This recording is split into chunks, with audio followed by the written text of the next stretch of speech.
Okay, we are back live from the FPA floor here in Phoenix, Arizona.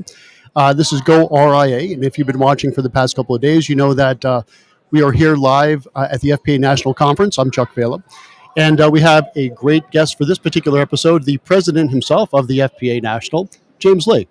Thank you, Chuck. Thank you for having me, and thank you for attending FPA Conference 2023. Absolutely. It's been a fantastic conference. I've had the chance between these live streams to see some sessions. As always, some top-notch content. Awesome. Really good stuff. Yep. Okay, and we're going to talk about title protection in just a moment. First, I want to thank our sponsor, LPL Financial. And as I've been saying for the past couple of days, if you like them as an independent broker-dealer, you will love them as an RIA custodian. Excellent value proposition, really worth putting on your checklist as you're mapping out your roadmap to the RIA space. Okay, Sure. So we have the privilege of having you with us here. And I know that you have been on an absolute crusade for title protection, which I fully support. I think it's hugely important. But for those in the audience that haven't heard about this in detail yet, what is that all about? Sure. The FPA board last year voted to create a long-term advocacy goal of having legal recognition of the title financial planner through title protection. So really, it's just the regulatory recognition of the title financial planner, meaning that anyone who calls themselves a financial planner should be held to some universally accepted competency and ethical standards. That would create clarity amongst practitioners, consumers, and regulators that anyone who calls themselves a financial planner is actually competent and ethical to provide those services to consumers. Amazing that's not already the case, right? It is, today there's a lot of confusion because advisors call themselves investment advisors, wealth managers, wealth advisors, financial planners. And so we believe by creating a title financial planner, consumers will be able to identify and engage with someone who has held or who holds certain ethical and competency standards. I think that's so important. Yep. What's the number right now as far as people out there in the United States calling themselves, financial advisors? It's over 500,000, right? Yes, yeah. So 500,000 plus, I think it's closer to 600,000. Right. And some of these people are real deal planners, right? They are acting as fiduciaries. They are putting their clients' interests first, and they're doing the right thing. Sure. And I would say that's probably the majority, right? Yep. I would hope so, and I think so. But there's a subset of that, and you know what I call them? I call them Pinots. Yeah. The Pinot. Yep. I'm going to make that happen. Planners in name only. Yep. Planners in name only, Yep. right? Now, I can smell a Pinot. You could smell a Pinot, Yes. right? You can see them a mile away. But the problem is consumers cannot. Right. Certainly not as easily, Right. right? They see someone well-dressed in an office talking financial stuff.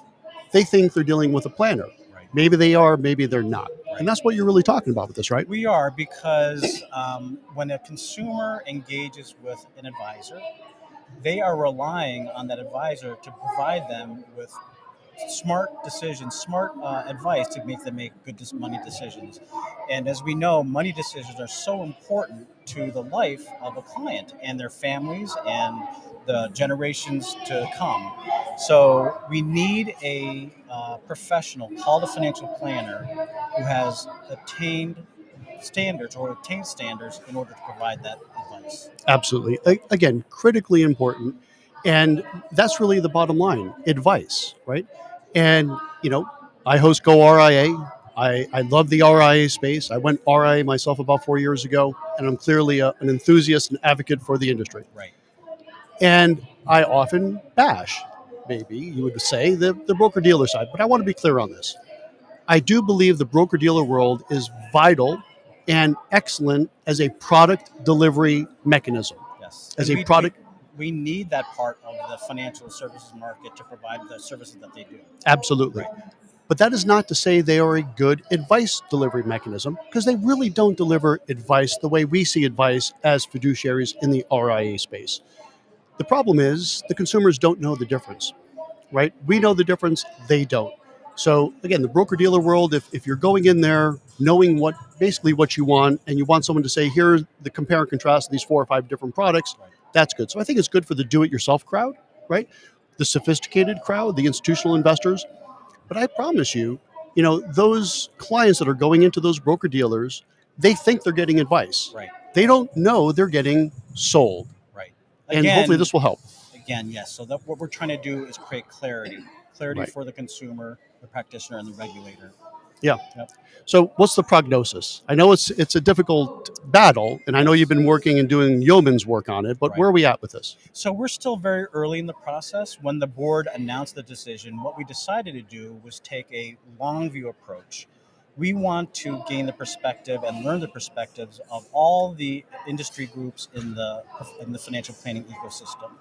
Most importantly, we wanted to hear from our members. So we engaged in a listening tour of our members, and we're also talking with other industry associations, consumer groups, government regulators, and policymakers in order to understand all the various perspectives before we determine next steps. Yep, sounds good. All right, and the couple minutes we have left here, Yep. right? We are goRIA. Yes. So let's look at this a bit through the RIA lens. You know, everyone is talking about fiduciary care, thankfully. Yeah. What have you seen? And we were talking a little bit off camera on Yeah. this. What have you seen that translate to as far as numbers of people going from the BD to the RIA space? So I've seen data that shows that the fastest growing channels are actually the independent RIA and the hybrid RIA. Mm-hmm. So in fact, consumers are voting with their feet. Yes. They are engaging with RIAs and hybrid RIAs who are providing advice in a fiduciary standard of care. Okay. Yeah. Well, that's a good place to end it for today here. Okay. So James Lee, president of FPA National, thanks a lot for joining us. It's been a real Absolutely. pleasure. And for those in the audience, we have, I think, 3 more of these left. So stand by for some more live streaming. And I will be synopsizing both the days I was here with James and just 9 or 10 other great folks in some podcast. You'll be able to see that in a week or two at investmentnews.com. Once you're there, go to the goRIA tab, and you'll see all of these live streams replayed, as well as a compilation of the podcasts and webcasts and all kinds of great stuff.